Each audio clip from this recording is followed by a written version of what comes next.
Batman Arkham Knight nasceu com uma promessa absurda.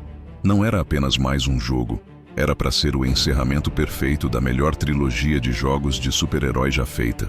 A Rocksteady não queria só fechar uma história, ela queria criar o Batman definitivo. Um Gotham maior, mais vivo, mais sombrio. Um jogo que faria você se sentir dentro da mente do Cavaleiro das Trevas. E, por alguns minutos, parece que eles conseguiram. Mas deixa eu te fazer uma pergunta. Como um jogo que tinha tudo para ser perfeito, conseguiu dividir tantos fãs, como algo tão tecnicamente impressionante virou, ao mesmo tempo, uma das maiores decepções da franquia? Porque Arkham Knight não falhou por falta de qualidade, ele falhou por escolhas. E é isso que torna tudo ainda mais frustrante. Porque o desastre não veio da incapacidade, veio do excesso de confiança. E quando você entende isso, o jogo fica ainda mais difícil de perdoar. Antes de criticar Arkham Knight, a gente precisa ser justo. Visualmente, ele é até hoje um dos jogos mais bonitos da geração. A chuva caindo em Gotham, os reflexos no asfalto, a cidade viva, opressora, tudo grita Batman. A sensação de planar entre os prédios nunca foi tão fluida. O combate continua afiado, brutal e elegante ao mesmo tempo. A trilha sonora pesa, a atmosfera sufoca. Gotham parece uma cidade doente, e você é o único remédio possível. A narrativa psicológica também é um dos pontos mais altos. O Coringa dentro da mente do Batman é uma das ideias mais geniais da franquia. O jogo brinca com sua percepção, te faz duvidar do que é real, e isso é puro Batman. Por isso dói tanto criticar esse jogo. Porque ele não é ruim, ele é quase incrível. E justamente por isso, qualquer erro se torna imperdoável. Porque quando você constrói algo tão alto, qualquer rachadura fica impossível de ignorar. O Batmóvel deveria ser uma adição épica.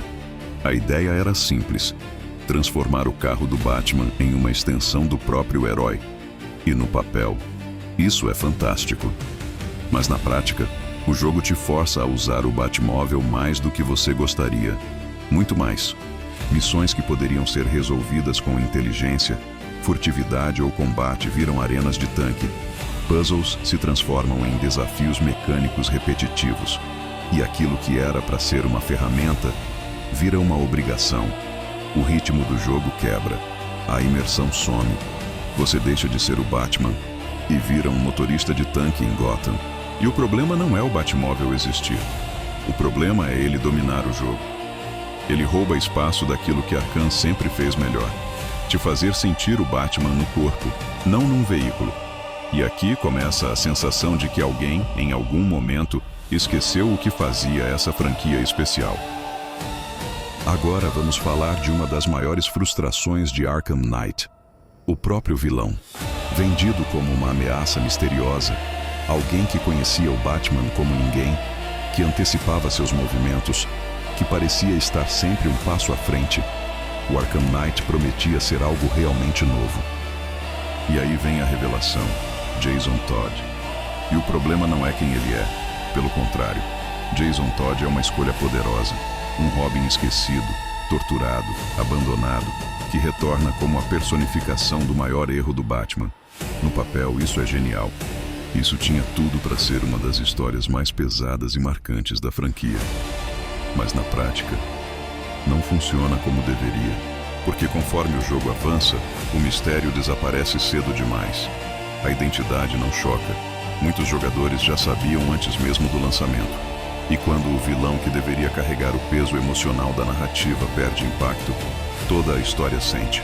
Pior ainda, o jogo parece mais preocupado em surpreender do que em aprofundar o drama. Jason vira mais um obstáculo no caminho do jogador, quando ele deveria ser uma ferida aberta na mente do Batman, quando o maior conflito do jogo não te faz sentir culpa, dor ou tensão real. Algo está errado. E quando o vilão que representa o maior fracasso pessoal do Batman não te destrói por dentro, o jogo perde a chance de ser inesquecível.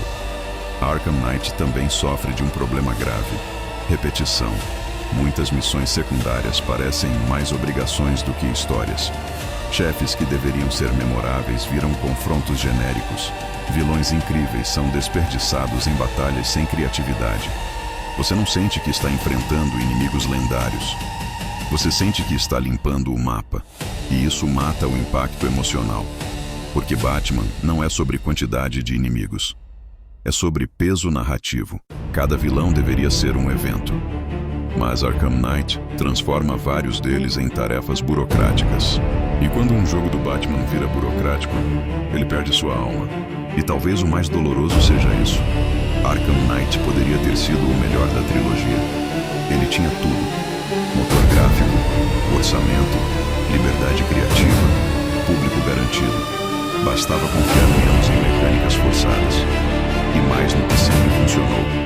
Se o Batmóvel fosse pontual, se o vilão fosse realmente imprevisível, se as missões fossem mais focadas em narrativa e menos em quantidade, estaríamos falando hoje do maior jogo de super-herói já feito. Mas em vez disso, falamos de um quase. E não existe palavra mais frustrante do que quase. Arkham Knight é amado por muitos e criticado por tantos outros, porque ele entrega uma experiência técnica absurda, mas tropeça em decisões criativas. É aquele jogo que você termina pensando: foi incrível, mas logo depois, poderia ter sido muito mais.